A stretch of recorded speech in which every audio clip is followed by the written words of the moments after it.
All right. Thank you all for attending another week of YMOD experience through mental health and trauma. So this evening, I have the esteemed pleasure of having my big brother, a young man that we have, a young man that, we went to school together. We've, the Florida A&M University. So without further ado, I'm going to allow this great young man to introduce himself to everybody. Hello everybody. I'm Josh McNeil, recording live from Boston, Massachusetts. It is the white man's Atlanta. I grew up in Orlando. I live in Palm Beach a little bit, Riviera Beach, but I'm an Orange County kid for the most part. Orlando, went to Florida A&M with Jacoby. We worked together. We were, if I could say this, I don't know. We were resident assistants in Florida A&M. We were brothers. We bonded. We had a great time. We were always there for each other. It's a bond that you can't even put into words. Unfortunately, after FAMU, I moved to Boston. Then I moved back to New York, then back to Boston. But in all that moving around, I went to Boston College for my master's degree in social work. I initially, to start my career professionally, I was a case manager and clinical social worker in Brooklyn, New York, and then Harlem, New York, doing just different clinical social work and case manager roles. Then afterwards, I wanted to, change my career. I wouldn't say change my career, but up my career in a sense in my life and some things. So I came back to Boston. I actually quit my job. Today was my last day at a hospital, very prestigious Harvard hospital. Um, and I've had roles in Boston Public Schools as a social worker. I actually I'm employed at a mental health clinic in Boston, and I also work at a university. I'm taking a full-time role as the diversity and inclusion mental health counselor at the Massachusetts College of Pharmacy and Health Sciences. I also have a podcast. I just actually finished recording right before I got on with you all, called Melanated Social Work. If you are 18 and up, please go ahead and follow. If you are a kid, ask your parent first before you go follow us on Instagram, listen to our podcast. It's a lot of dope content. If you are an adult, and yeah, that's kind of me in professional nutshell. All right, Josh, thank you for that great introduction. Um, we have Miss Ezsa Allen who's here.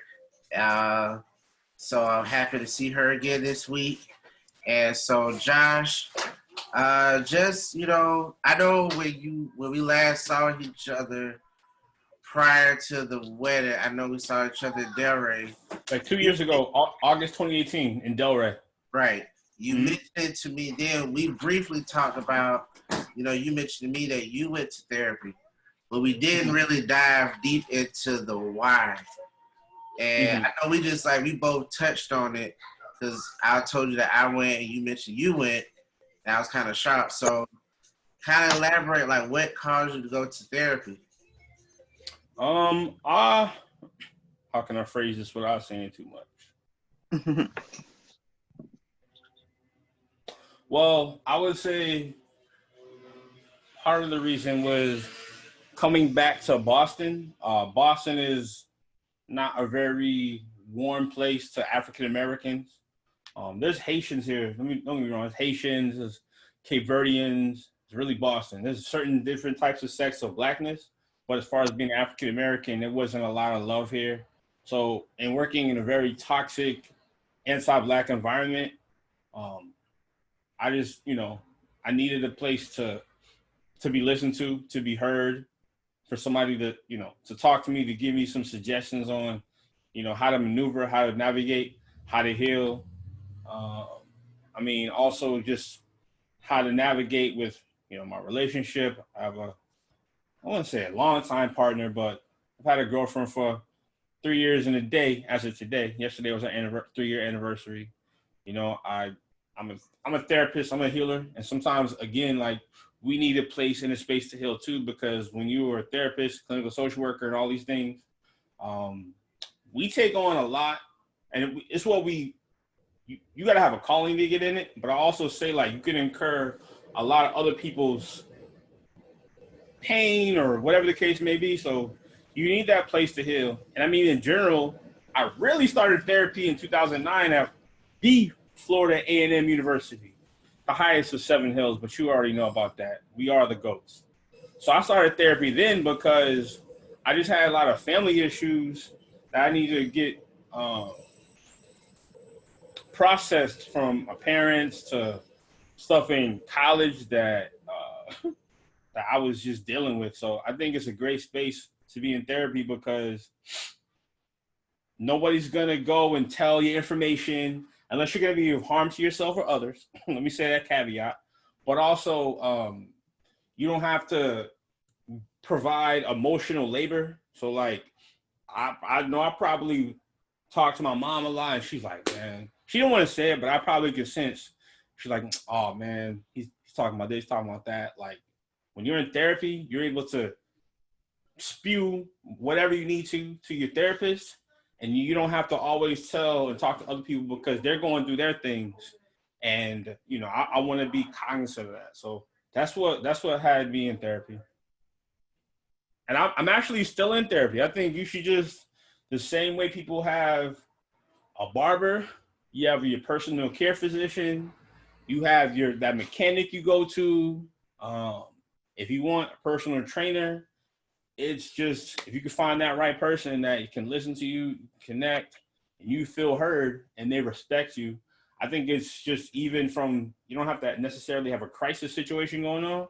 You can just talk about even like the good stuff that's going on, and be talking about how present you are in being in that space. So it's just a really cool space, being in therapy.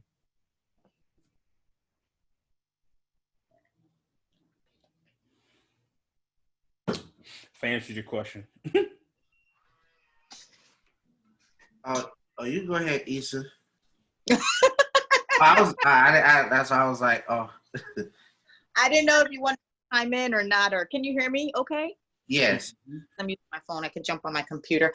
But I love the fact that you kind of pointed out that therapists needs therapists themselves, because we're only human. And, we just dived into a career that, like the gentleman said, you have to have a passion for it, because not everyone can just sit there and listen to everyone's personal situation and help guide them through whatever situation that they need help with, on top of your own situations in life, and going home and dealing with your own family, on top of dealing with all the situations of how you were brought up, right? Mm-hmm. So he made a very, very good point that everyone should have their therapist on, and I say that all the time, like people of usually the white color, they have their therapist on speed dial. And we are still in an age where it's still looked bad upon to even consider talking to someone else.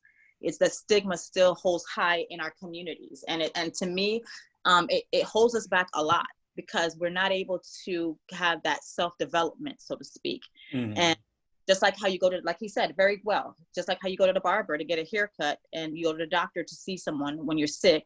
And, whatever it may be that you go to, that should be the norm, the normalcy of going to see a therapist. And that's kind of just what I'm trying to promote in our community, in our society, especially in this day and age, because, in working with the city of Riviera, I talk all the time about, everyone's talking about the crime rates or the juvenile rates, the kids going to jail. And, mm-hmm. They talk about everything under the book except hitting the core issues and the core roots as mm-hmm. to why these kids are doing what they're doing, why the families are not, yep.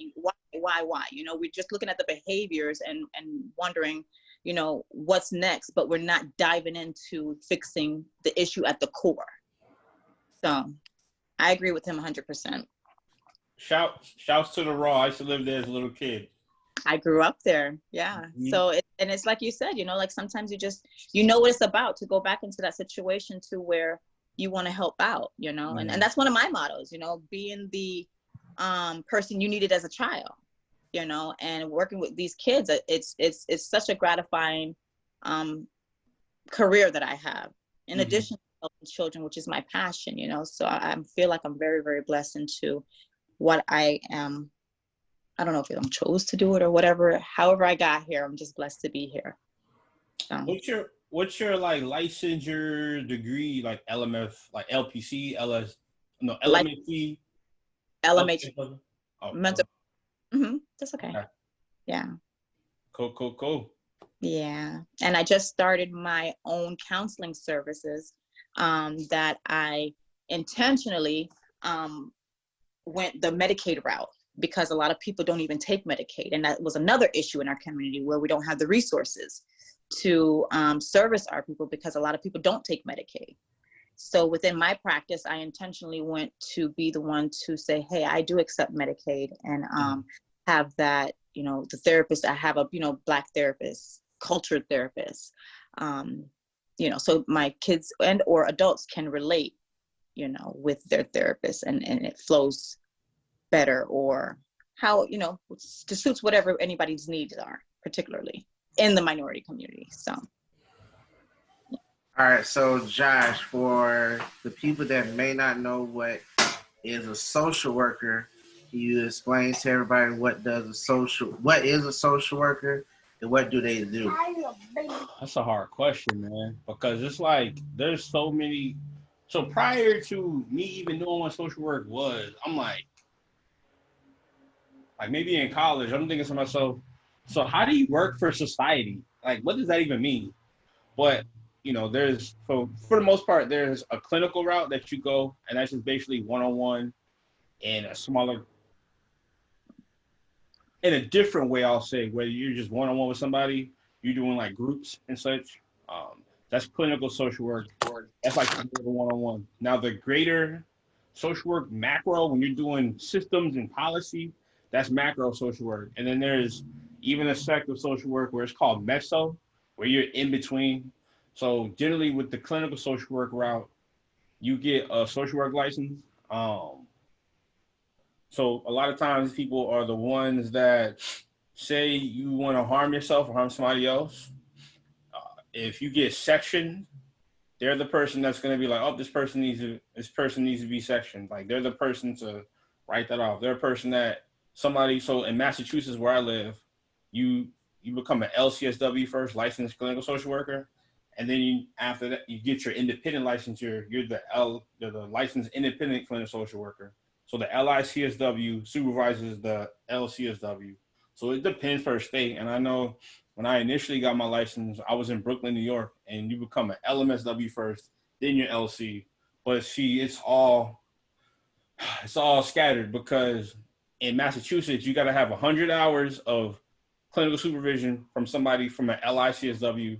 Then you have to take a test. And if you pass that test, take that test, make sure you get all your hours in, then you become an LICSW. Whereas in New York, you have to do three years of supervision with somebody that's the highest licensure. Then you can go do your stuff, and you're able to like section people for mental health concerns. You're able to start your own private practice, and then the macro social work with these bigger systems, you don't need a license. I mean, it could be cool, but you don't really need it. And I mean, it's just always changing. They say it started off with Jane Addams in the Hope House in Chicago, started by some white woman. If you know any Black woman or any brown woman, you know that they were doing it before she was, because the Black and brown woman is the foundation to society. So white society forced and used Black and brown women. And in our society, even to this day, Black and brown women are the foundation to so much and to help and support. So that's what they say it started off as. But there's been major Black people that's been in there, from Whitney Young, who's a social worker. He got his MSW from the University of Minnesota. I think Karamo, they say, who's on Kurai for a Straight Guy. He actually went to FAMU. He's a social worker. I mean, you look on social media, there's so many dope Black social workers. Like we had, speaking of which, we interviewed today the dope Black social worker, and she was talking to the National Association of Social Workers and talking about just the the mess, internal mess of white supremacy that social work and that organization has upon Black and brown people, when the majority, like me, I was a therapist at a major hospital up here. All my clients are Black, predominantly Black, some brown. A lot of social work is predominantly, like, I think the average age is 46.5, and 80% maybe of social workers are white women.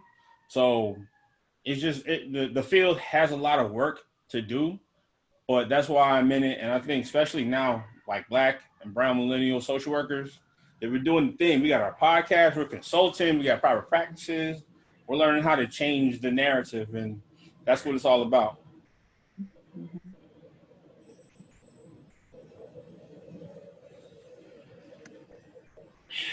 Amazing.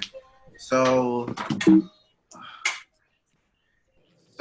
for Issa, my question is, I'm trying to see how to word this. Do strong people also need someone to talk to?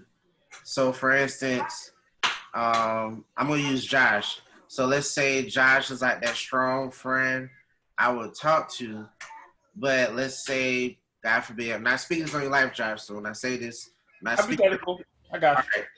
Right. He ends up committing suicide because he didn't have somebody to talk to.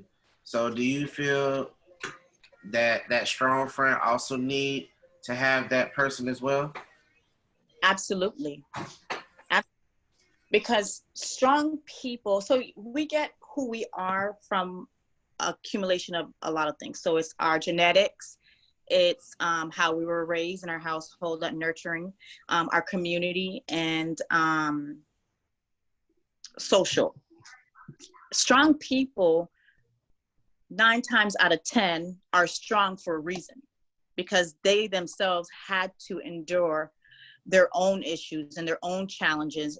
And again, 9 times out of 10 on their own, right? So they're almost used to doing things on their own. So they usually don't ask for help, right? They're looked at as the go-to person in their family. Everybody kind of clings to them as this matriarch of the family, so to speak. But no one understands, or no one kind of takes a step back to say, hey, what can I do for you as that strong person? Because we're always looking up to the strong person, but we're never looking at them to say, hey, is there anything that I can do for you? Because they always, 9 times, they always have it together, so to speak. And they're not going to be a person to say, open up to their faults or their weaknesses to everyone. They keep it inside. To me, they need it the most, because you have to learn how to recharge your body. You have to learn how to regroup and to de-stress. And when you're that strong person, not only are you a strong person because of your own situation, but you're almost taking on everybody else's burden within your surrounding or your circle, because that's just what strong people do. And it's like people gravitate to them and look to them for the answers. But then who do they look to for the answers when they need help or they need assistance, or when they fall short? Because they're only human as well. And no one's perfect, no matter how strong you are. So most definitely everyone needs a therapist. That saying where it says, check on your strong friends, so true, because they need it just as much as anyone else, but maybe they just won't kind of be that vulnerable at times to say they need it, So to answer your question, yes, they do need it. I'm gonna open up the floor to everybody to ask questions to either Josh or Issa, just to ask them questions while we have these two great people here with us this evening.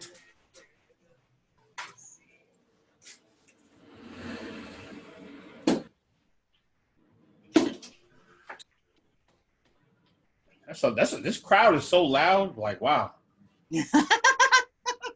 I'll go ahead. I didn't want to halt the conversation because I'm the one that usually asks a lot of questions, so I didn't want to. I didn't know if anybody else had anything else they wanted to say, but I'll start with Josh. What made you decide to go to therapy? Like, what was the motivating factor for you to say, "Hey, look, I know something's not right, and I need to, really check out this therapy thing. And then the B part to that question is, what made you consistently show up to therapy? Mm.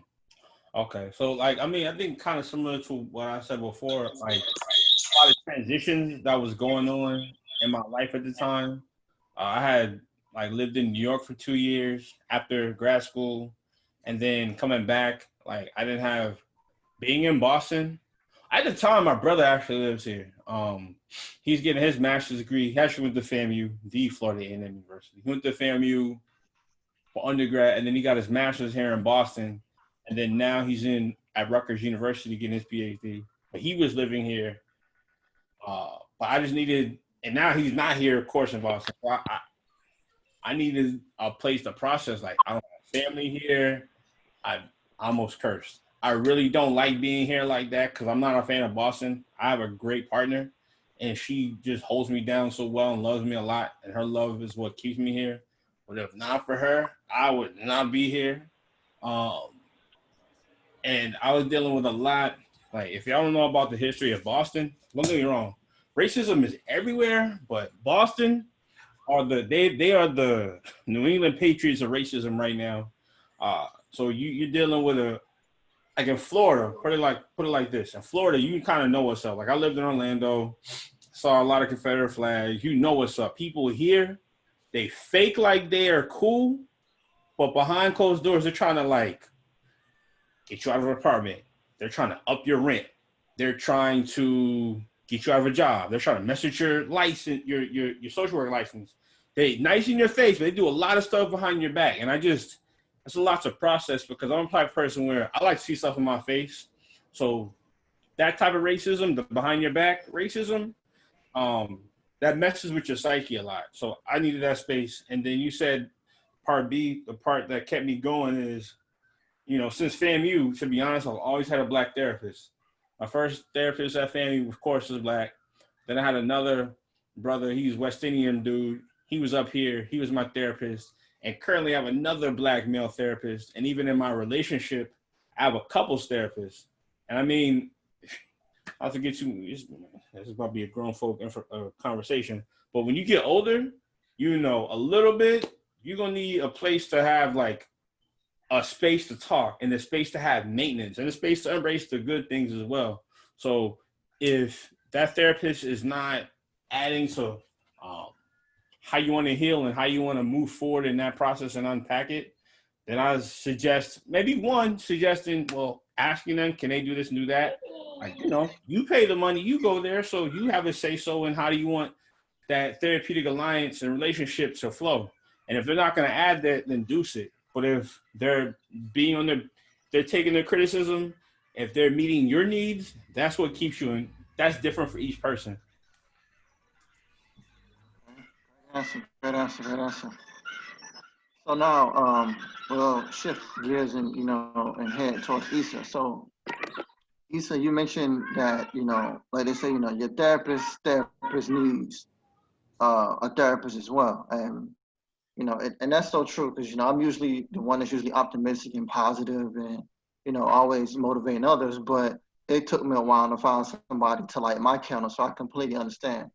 But from your personal experience, like, what would that type of journey look like, with a therapist, providing therapy to another therapist, or would it just be like any other individual? It depends. It would be like any other individual, but sometimes being in the kind of realm of this therapy world, you have other therapist friends. So you sometimes kind of, you know who to go to. You have a better insight as to who to choose, so to speak. Whereas an individual not knowing about therapy for the first time, they're just kind of blindsided going in and choosing someone, so to speak. So we just have like a little bit more insight, but the process is still the same, Okay. Yeah. Okay. All right. And then a quick follow-up to that would be like, what are your thoughts on like couples therapy? I mean, I know Josh, recently mentioned about, couples therapy, but, what are your thoughts on couples therapy? So in marriages, especially today, and I think the ratio is higher, the rate of divorce rates in today's society, I'm going to say 50%, but I think it's higher. right? So that's a clear indication that something is wrong in perceptions of marriage, in views, in what people bring to the table. Expectations are huge. Like, I expect you to be a certain way, and I haven't even communicated that with you. It's just my nature, my way of being, and who I am as a person, right? So counseling is, to me, it's almost as if you needing that personal therapist for yourself is something that you need for your relationship, because everyone individually needs to learn how to, and every marriage is different, okay? However, it's just that self-development that one needs to have, and learn tools and skills to build on their weaknesses, right? And kind of keep on going with the strengths that they have, but learning that compromising and what works for each other, right? But coming into that, everyone thinks that they're right. Everyone thinks that their way is the right way. Mm-hmm. And then 9 times out of 10, we come into a relationship from our background of what we know, mm-hmm. kind of starting a fresh slate with your mate, your partner. Mm-hmm. Now you guys become one, and it's supposed to be a communication as to what our goals are. What do we want? How do we want to raise our children? What religion do we want to raise our children? The finances. All these has a thing to kind of play into saying, you know, what our matrimony looks like, right? So now, not knowing what the other person, when you meet with someone, you just fall in love, and everyone's just so, especially in the beginning, everyone is just so happy, and they can't do no wrong. And then we kind of blindsided to the red flags. So the red flags pop up, and then we're like, oh, and then we as women, we try to fix you guys. Or we think that you're going to change for us because we're the one. We're so special. You know what I'm saying? And then from the guy's perspective, they have this kind of tunnel vision on what it's like to be in a marriage and be in a family. And that's just to protect and provide. And I totally miss the emotional side. You know what I'm saying? And then both parties aren't getting their needs met at a certain point. Then everybody just kind of go left and just stray away, instead of going to see a therapist so that everyone can lay out their issues on the table and just learn skills and tools on how to move forward in the right direction. Mm-hmm. Okay. Any other questions from anybody else? This is Sonia. Ezsa, I really like what you said about therapy and that you offered it to Medicaid. I remember as a single parent when trying to raise 2 young boys, and some days it was just overwhelming. And the places that they had, like on a job, it was called EAP, but when I looked into it, it really didn't kind of like was something that I thought was beneficial as far as with me and raising 2 young boys. And then they were like, oh, well, they have these other therapists. And then you call around and the prices were like crazy. Mm-hmm. So I just want to say I applaud you, because especially now in our community, before I got on this call, that's why I was running late, they were having this meeting. I work for the state, and they're trying to come up with all these different ideas. And I want to yell out so bad and type it in big letters, young men of distinction. It's so much that's going on right now. We got the schools getting ready to start. My question to you, because I look at the school board meeting, and I was thinking to myself, if they could have had like someone from a mental mindset, because I think we're kind of missing this thing about sending these kids back to school. It's not just the education, it's the mental part of it. For both of you all, have you received a lot of calls, you know, from parents like asking you all for advice how to handle, you know, this situation with school and the pandemic? I have received a lot of phone calls from, and I communicate with my bulk of my clientele are teenage children, and I do have a relationship with the parents in where we do discuss, and a lot of them are complaining about their own personal issues that they have to deal with, whether it be work, whether it be whatever it is. And then on top of that, now we're forced to being a teacher and teaching our own children schoolwork that we sometimes don't even know how to do it or what to do.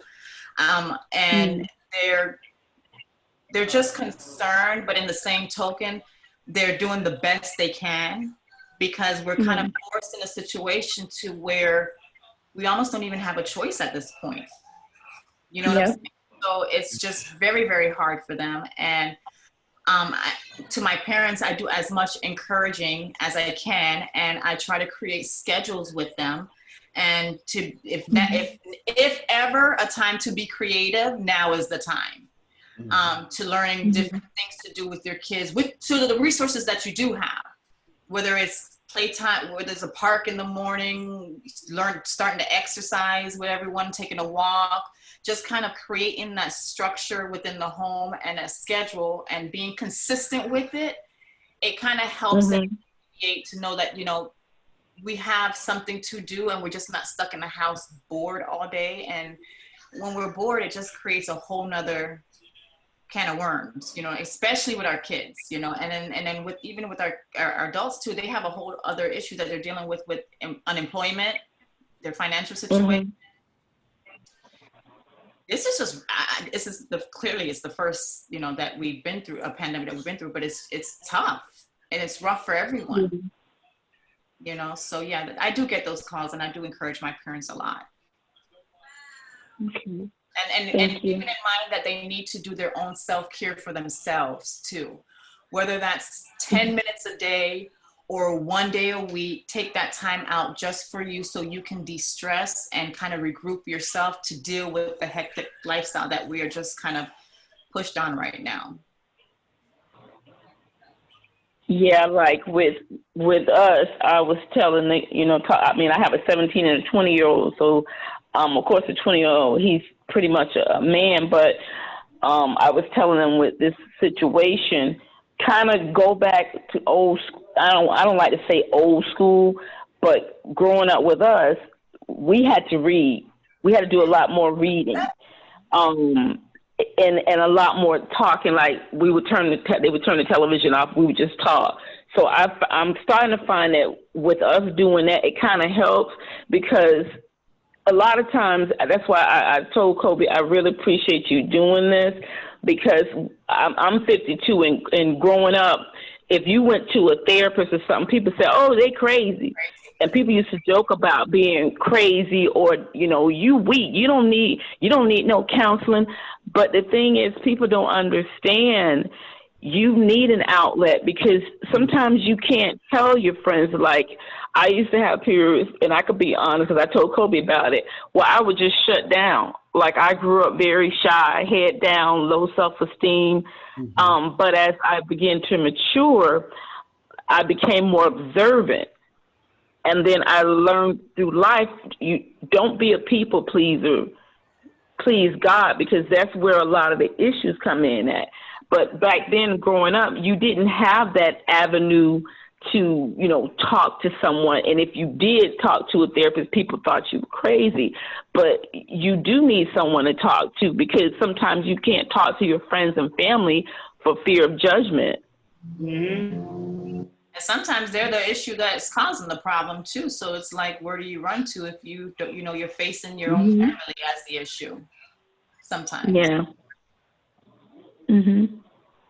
That stigma is just tough. It's just really, it's hard, because that's what's holding us back a lot, you know, in help and seeking that self-development, like you're saying, and just learning how to grow. And not only that, if we experience any trauma in our lives from, you know, from a young child to teenage to young adult to now, and we haven't processed that properly, that gets stored in our mechanics of our brain somewhere, you know, and if we don't learn how to process it properly, it comes out in a negative way, in a negative behavior. And we find negative oasis to calm or fill that void, so to speak. And until you kind of identify that that's a problem, right, and stop suppressing it and be real with yourself is the first step. And then just saying, hey, there's an issue, I need help, and you're going to go seek help, you know, and just kind of laying off that stigma or that fear that you were talking about. You know, when you're saying that the older folks said that, oh, you're weak, or it's sometimes when you're so trained a certain way to be resilient in whatever life throws at you, that's kind of how you're programmed. You know what I'm saying? And you just take on whatever life throws at you without trying to learn a better way on dealing with it, with skills and tools and techniques and any way that you can. But I don't blame them because they don't know. You know what I'm saying? And that's what it's all about now, with especially what Jacoby is doing and me trying to do the mental health, especially in the minority communities, because we don't know and we were taught wrong. So it's a day and age to know, have more education and to just know better, you know. So hopefully that starts the churning of the process for people to start healing. Yeah. Moving into a positive direction. Thank you. Oh, thank you. So my last question, either Ezsa or Josh, whoever want to answer it first. What can we do now, since we know the problem in the African American community? We deal right now with the stigma of mental health. What can the millennial generation do now and moving forward to kind of change it to where they're not only educating the generation behind them, but also the generation that's ahead of them?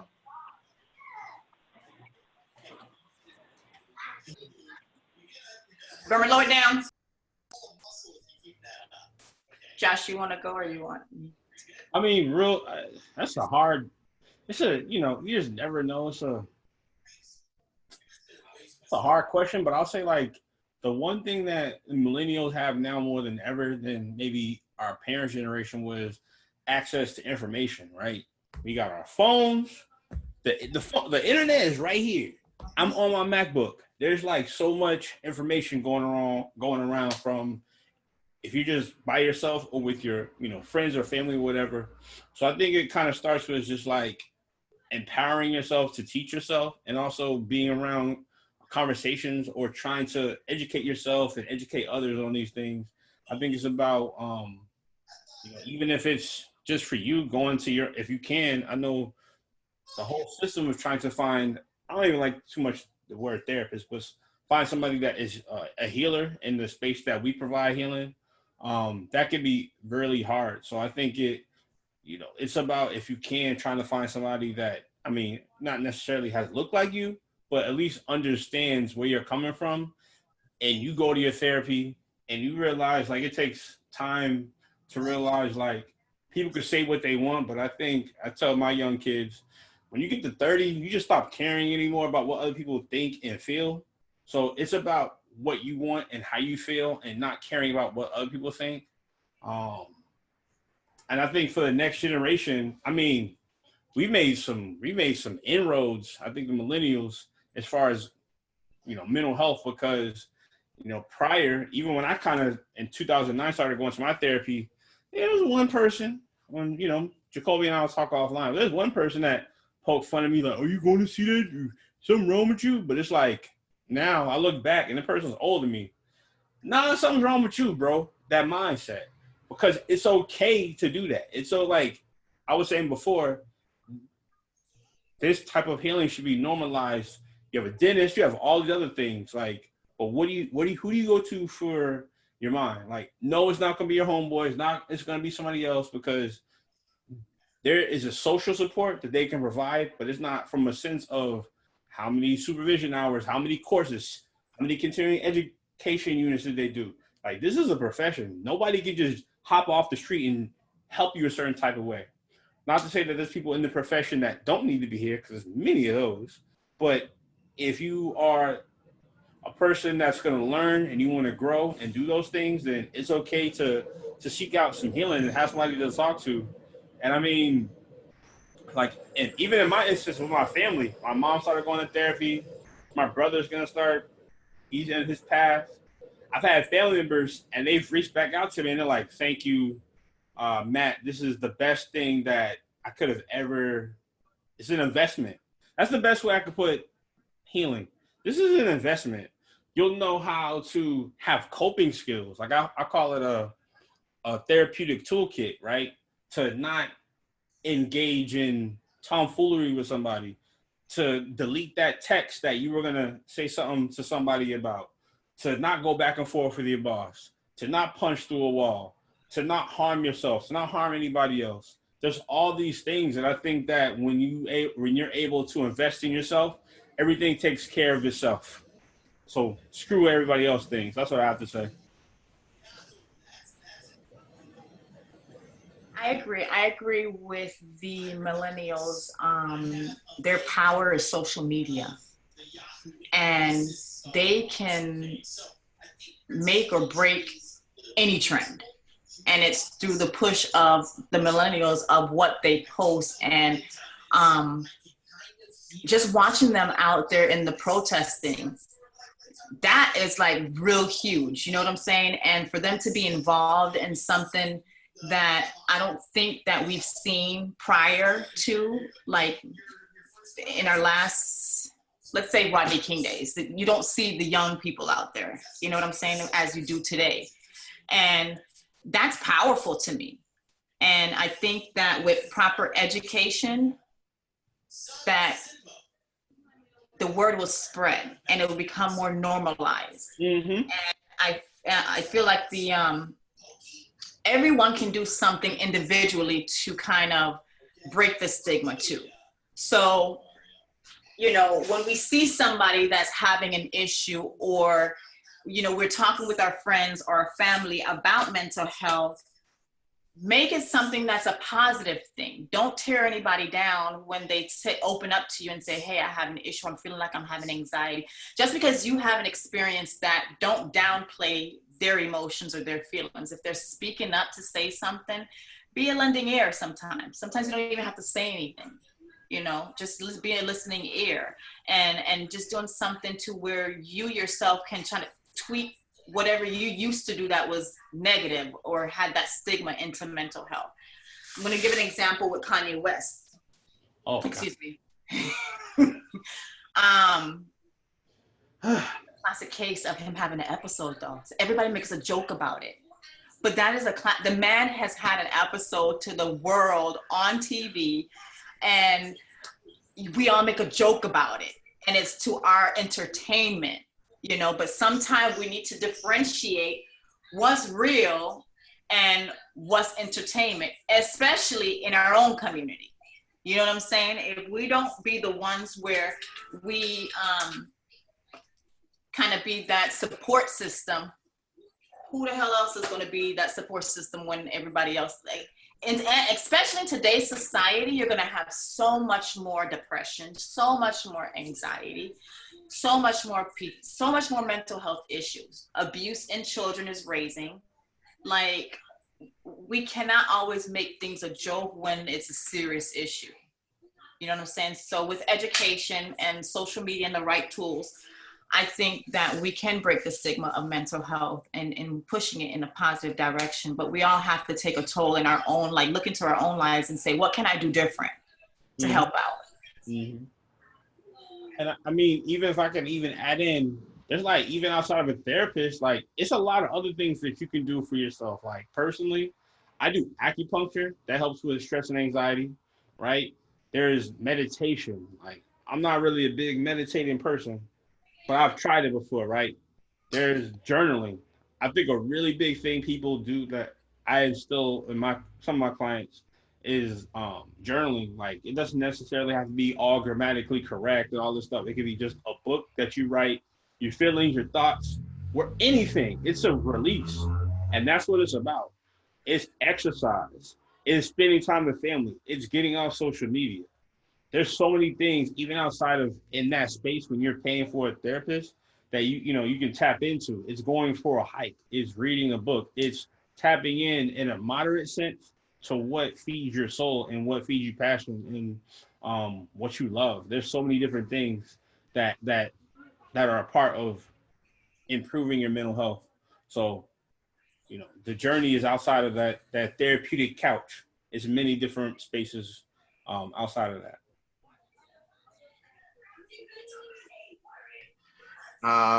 Any final words from anybody else before I go to closing?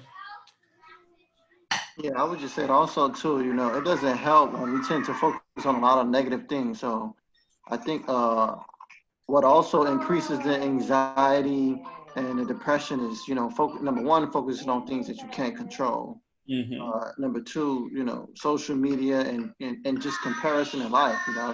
Everybody has their own unique path, and I feel like they should follow it. But I'll just reiterate in closing to say that if we stop focusing on a lot of negative things and change our paradigm and realize that we're more in control than we really realize, then I think that would help with the anxiety and the depression and with some of the mental issues.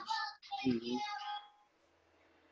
I think my final thought is also just there's a book called let's see if I have it in my bookcase real quick. I'm gonna try to find it.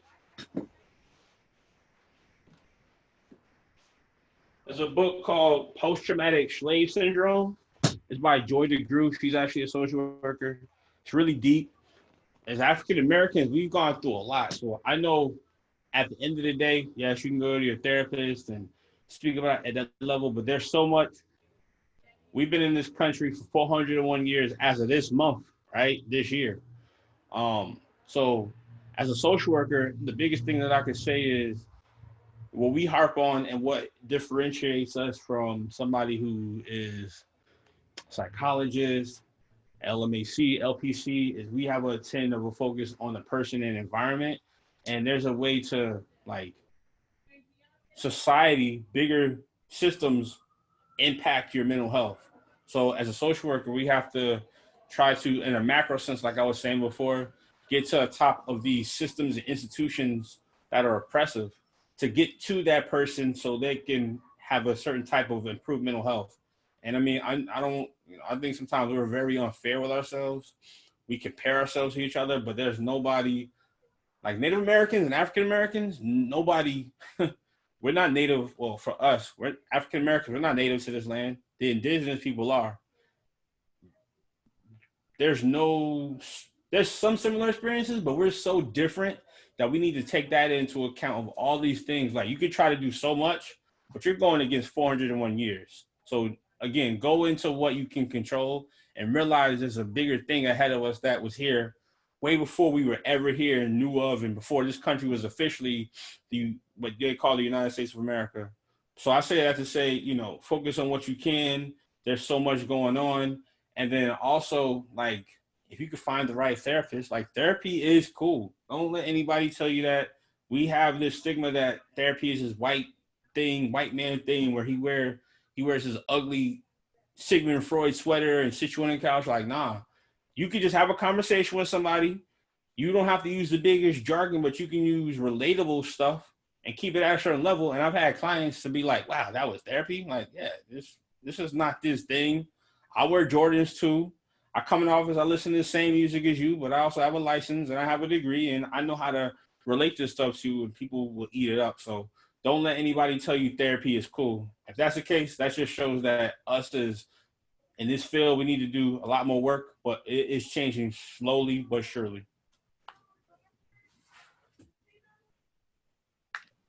All right, Issa, any final words? Oh, we can't hear her. Oh, Issa, you mute. Sorry. So I just want to let everyone know that we all have a story, right? And no one is better than don't stop looking on the, I think the gentleman before Josh was speaking on it, stop looking at what everyone else has or what they're doing and start focusing more within and, you know, your own self and self-development, and just learn how to be a better you tomorrow than you were today. And don't dwell on what was in the past and what you went through and what you had to deal with. It doesn't make you any less of a person. It just makes you a stronger person, you know? So just keep moving forward and just know that I'm here. If anyone needs any help, assistance with finding a therapist, you can contact Jacoby and he can let me know. And yeah, that's it.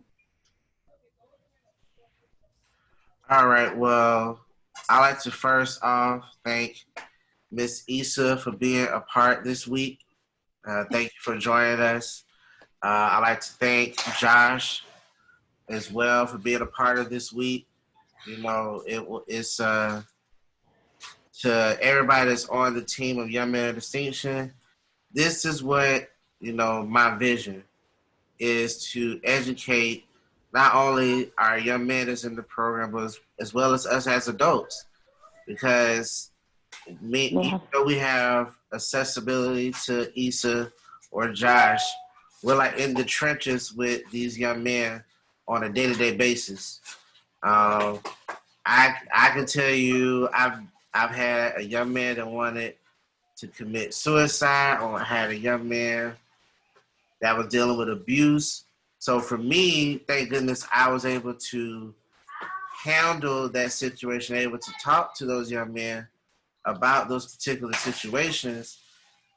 Because if I honestly say, if I didn't have the wisdom and the knowledge of therapy that I experienced, I wouldn't have been able to know how to talk to those young men about their particular situations. Because like I said, so this, you know, this whole thing with the stigma, it is real, but we can change it.